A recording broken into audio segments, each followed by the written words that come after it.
Passengers love it. Airline executives hate it. What is it about the A380? Air France is retiring them, Malaysia Airlines is desperate to sell them, Qatar Airways called it their biggest mistake. There's one airline that not only continues to use the A380, they swear by it. I am, of course, talking about Emirates. How did Emirates turn the white elephant of the sky into a money-making machine? Let's find out. Now, for more aviation content like this, don't forget to subscribe so you don't miss the next video.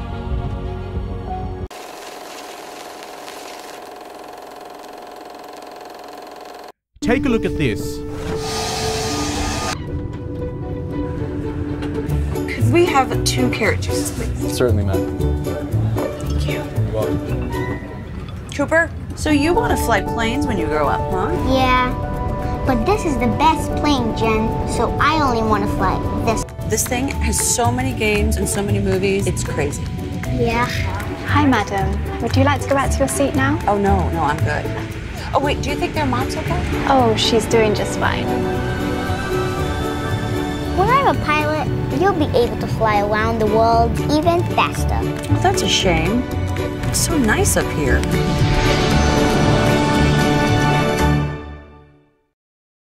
What would make you want to fly indirect instead of direct?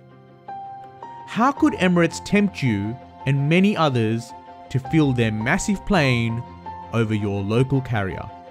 Simple. They would use the opportunity of the A380 to make it a revolutionary aircraft experience, to innovate like never before. You see, when British Airways, Air France, Qantas and Lufthansa got their A380, they simply took the seats at the time in their older aircraft and put them into the A380. I mean, how boring is that? As a customer, once on board, you would not notice any difference. Emirates President Tim Clark said this in an interview. Look at their interior. What did they do to actually shock with the A380 when it came to market? Why was it that Emirates lit up the planet in terms of showers, bars, and big TV screens? We did it for a very well calculated reason. We had taken a huge risk and huge investment. To belittle that investment by putting in seating and IFE of the 1990s was not something we would have done. The whole approach to the A380 at Air France and Lufthansa was just more of the same. They lost the opportunity to really define it. Onboard showers, huge entertainment screens with over 1,500 channels in all classes, and an in-flight bar. There's also Bulgari amenity kits. These were all revolutionary changes to the way we flew and fitting for the largest aircraft ever built.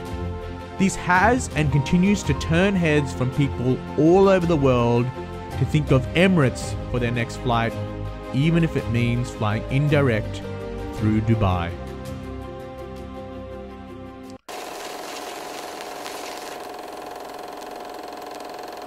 Location, location, location. If you were to place an airport anywhere in the world, where would you put it?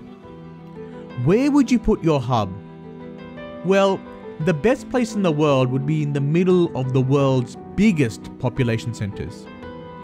Europe and Asia are two of the most populous and interlinked continents both culturally and economically. Despite this, they aren't exactly close to one another.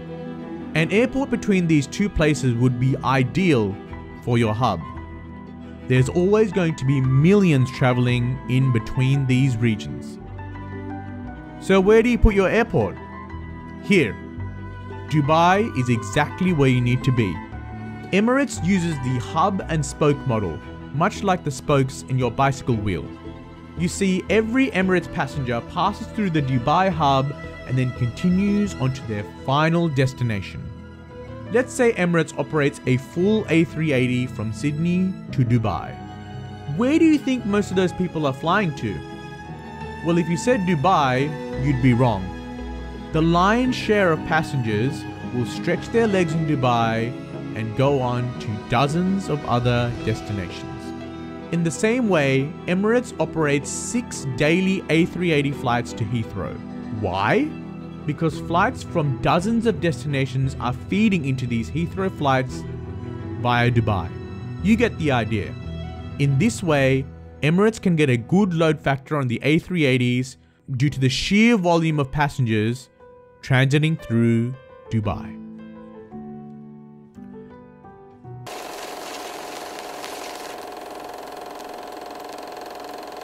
Fuel. It's something we think about every day, especially when we're filling up our car. Emirates, with a bit of luck, has perfected a fuel-efficient strategy for the A380. We spoke about Europe and Asia. These make up not all, but most of Emirates' traffic. Most of these places are far away, but also crucially, fuel inefficient. Ever wondered why airlines are so strict with baggage limits? Well, you see, the heavier a plane is, the more fuel it needs to burn. But hang on a minute, doesn't the fuel itself have its own weight? Of course it does. Take a look at this graph. The further you fly, the more fuel you'll need to carry the extra fuel. This becomes an exponentially expensive problem.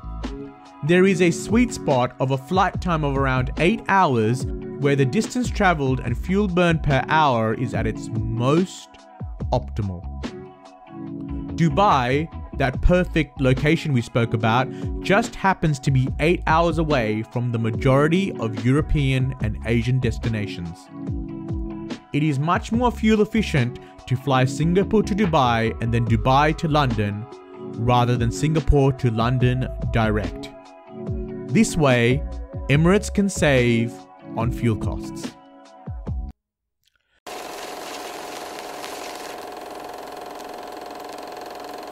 So we've seen how Emirates attracts customers and how their location helps with filling planes and saving fuel. What else? When it comes to buying aircraft, Emirates uses the Costco approach of buy in bulk. When you buy a lot of something, the average cost of buying each unit is going to be a lot cheaper.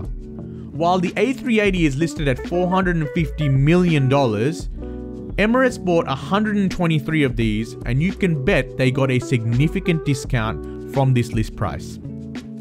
This alone has saved them billions of dollars. They have almost half of all A380s ever made. But the savings don't end there. Just like the planes, spare parts and maintenance is much cheaper given that Emirates has the bargaining power of 123 planes. Because they have so many of the planes, they can afford to have their own in-house maintenance facility. All the other airlines that bought less of the type simply don't get the benefit of these efficiencies. Emirates President Tim Clark had this to say when asked about Air France's A380 retirement. The A380 was a misfit for Air France. They never scaled. They only had 10 aircraft. If you've got a sub-fleet of 10, it's a bloody nightmare and the costs go through the roof. But if you've got 100 of them, it's a bit different. Your unit costs in operating that number are a lot lower than having just 10. Finally, when you have so many of one airplane type, crew training costs are significantly lower. Emirates only has A380s and Boeing 777s, so each cabin crew only needs to be trained for 2 different aircraft types at the very most. Contrast this with their competitors, which sometimes have a dozen different aircraft types, making crew training more expensive and inefficient. What do you think of Emirates' A380 strategy? Do you think other airlines missed an opportunity? Leave a like and comment below. As always, thanks for watching, and until next time, keep flying high.